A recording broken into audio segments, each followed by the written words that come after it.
15 তারিখ কলম্বোয় ভারত পাকিস্তান ম্যাচে ভারত পাকিস্তানের কাছে ঠিক খড়কুটোর মতো উড়ে যাবে।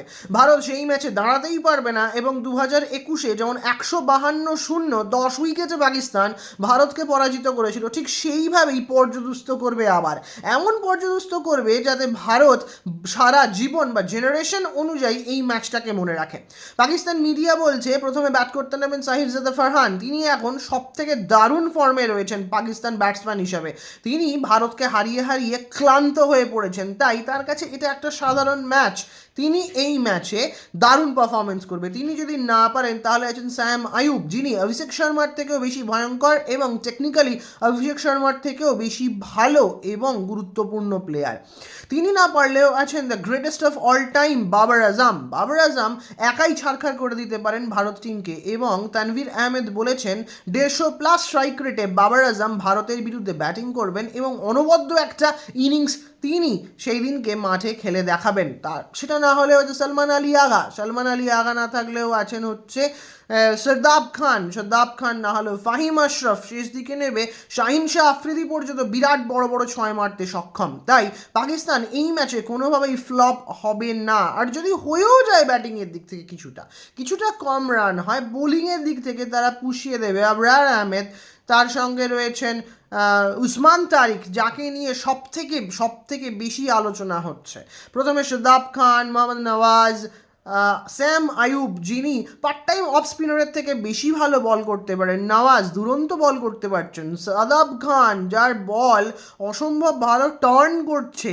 এই তিনজনকে যদি বেঁচেও যায়, এই তিনজনের থেকে ভারতীয় ব্যাটসম্যানরা, তাহলে তাদের পরে হচ্ছেন সব থেকে বড় প্লেয়ার এবং মিস্ট্রি স্পিনার উসমান তারিক, যার বোলিং অ্যাকশন নিয়ে ভারতীয়রা রীতিমতো ভয়ে এবং আতঙ্কে আছে। উসমান তারিককে নিয়ে পড়াশোনা করছে তারা। প্রতিটা বল তার কাছে নতুন ধরনের, তিনি প্রতিটা বলে ভ্যারিয়েশন দেখাতে পারেন। এই ভ্যারিয়েশনের মাধ্যমেই তিনি ভারতকে কুপোকাত করে দেবেন, এটাই মত পাকিস্তান মিডিয়া বলতে চাইছে এশিয়া কাপে 3টে ম্যাচের হারের বদলা তার আগেও 2024 champions trophy, 2025 champions trophy, 2024 T20 world cup, 2023 world cup, 2022 world cup, সমস্ত ম্যাচের বদলা এই দিনকে নিয়ে এমন প্রতিশোধ নেবে পাকিস্তান যে ভারত কাঁদবে। ভারতের ব্যাটসম্যানরা, বোলাররা সেদিনকে কিছুই করতে পারবেন না এবং ভারত ঠুঁটো জগন্নাথ হয়ে থাকবে। 180-90 কোটি বা 200 কোটি মানুষ সারা পৃথিবী জুড়ে ভারতের হারের উল্লাস করবে সেদিনকে,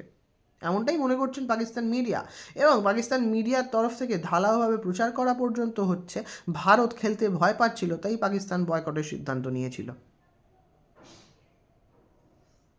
পাকিস্তানের 4জন স্পিনার শাদাব খান, মোহাম্মদ নওয়াজ আর আবরার আহমেদ এবং স্যাম আয়ুব, এই 4জন কিন্তু ভীষণ ভালো বল করছেন স্ট্যাটিস্টিক্যালি, থিওরিটিক্যালি, প্র্যাকটিক্যালি। তারা কলম্বোর পিচে যে ফসল ফলাবেন সেটা আগেও প্রমাণ করেছেন ইউএসএ ম্যাচে আর নেদারল্যান্ডস ম্যাচে। ইউএস ম্যাচে উসমান তারিকের বল রীতিমতো ইউএসএর ব্যাটসম্যানরা ধাঁধায় পড়ে যাচ্ছিলেন, কারণ ওই যে তার বল করার আগে খানিক ওই পজটার জন্যই ভারতীয় ব্যাটসম্যানরা নাকি ঠিক করতে পারবেন না তাকে কিভাবে খেলা উচিত। যদিও ওসমান তারিকের বিষয়ে প্রচুর অ্যানালিসিস করতে পারেন ভারতীয় ব্যাটসম্যানরা, কিন্তু মোহাম্মদ নওয়াজ বা শাদাব খান তাদের কাছে সিলেবাসে আননোন থেকে যাবেন। আরও থাকবেন হচ্ছেন আবরার আহমেদ, তিনি মিস্ট্রি স্পিনার, তার হাতে প্রচুর ভ্যারিয়েশন রয়েছে। শাদাব খানের গুগলি এবং লেগ ব্রেক ভারতকে নাস্তানাবুদ করার জন্য উঠে পড়ে লাগবে। কিন্তু তারা এটুকু বুঝছেন না যে ভারতীয় দলেও কোয়ালিটি স্পিনার রয়েছে। আগের দিন আশদীপ সিংয়ের জায়গায় বল করতে এলেন হার্দিক পান্ডিয়া, তারপর বল করতে এলেন দুবে। এরা কিন্তু পাওয়ার প্লেতে বল করেছেন। স্পষ্ট ইঙ্গিত ভারত একজন স্পিনারের দিকে এগোবে। সেটা নিশ্চিতভাবে বলা যেতে পারে কুলদীপ যাদব। হ্যাঁ, ওয়াশিংটন সুন্দরের ব্যাটিংটা হয়তো ভালো, কিন্তু কুলদীপ যাদবের মতো ওয়াশিংটন সুন্দরের কাছে লেগ ব্রেকটা নেই। আর ওয়াশিংটন সুন্দরের থেকে কুলদীপ যাদবের T20 এক্সপিরিয়েন্স অনেক বেশি। পাকিস্তানের বিরুদ্ধে বহু ম্যাচ খেলেছেন। 2017 সাল থেকে যদি আমি ধরি, আজকে 2026, 9 বছর ধরে পাকিস্তানের বিরুদ্ধে ক্রমাগত সাফল্য পেয়ে এসছেন কুলদীপ যাদব, বরুণ চক্রবর্তী, অক্ষর প্যাটেল। এই 3জন কিন্তু যে কোনো ম্যাচ ঘুরিয়ে দিতে সক্ষম। অক্ষর প্যাটেল ভালো ব্যাট করতে পারেন এবং বরুণ চক্রবর্তীর ব্যাটিংটা ভালো নয়। প্রথম থেকে যদি ব্যাটিংয়ে নামেন অভিষেক শর্মা, ঈশান কিষান, সূর্যকুমার যাদব, তিলক বর্মা, হার্দিক পান্ডিয়া, রিঙ্কু সিং, তারপরে আসবেন হচ্ছে শিবম দুবে, তার আগে রিঙ্কু সিং, তারপরে আসবেন হচ্ছে কে, বরুণ চক্রবর্তী, মানে ওই টিমটার কম্বিনেশনের কথা বলছি, বরুণ চক্রবর্তী, অক্ষর প্যাটেল, বরুণ চক্রবর্তী, কুলদীপ যাদব, এত প্লেয়ার, এনারা খেলবেন? এনারা ছেড়ে দেবেন আপনার মনে হয় সবাইকে?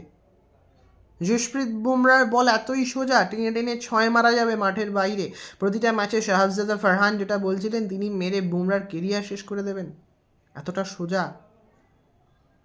ভারত পাকিস্তান ম্যাচের প্রেশার, তাহলে 2023 ওয়ার্ল্ড কাপে পাকিস্তানের অত ভালো টিম আহমেদাবাদের 132 কে, মানে 1,32,000 মানুষকে চুপ করে দিতে পারলো না কেন? বিরাট কোহলি, রোহিত শর্মার থেকে মুক্তি পেলেও অভিষেক শর্মার থেকে এখনও তারা মুক্তি পাননি। তার সঙ্গে আছেন ঈশান কিষান এবারে ব্লিস্টারিন ফর্মে আছেন, he is in super form, ছেড়ে দেবে না কিন্তু। আর দুরন্ত ম্যাচ হবে ভারতের বিরুদ্ধে পাকিস্তানের, যে মাঠে ভালো পারফরমেন্স করতে পারবে সেই জিতবে, দেখা যাক কে জেতে।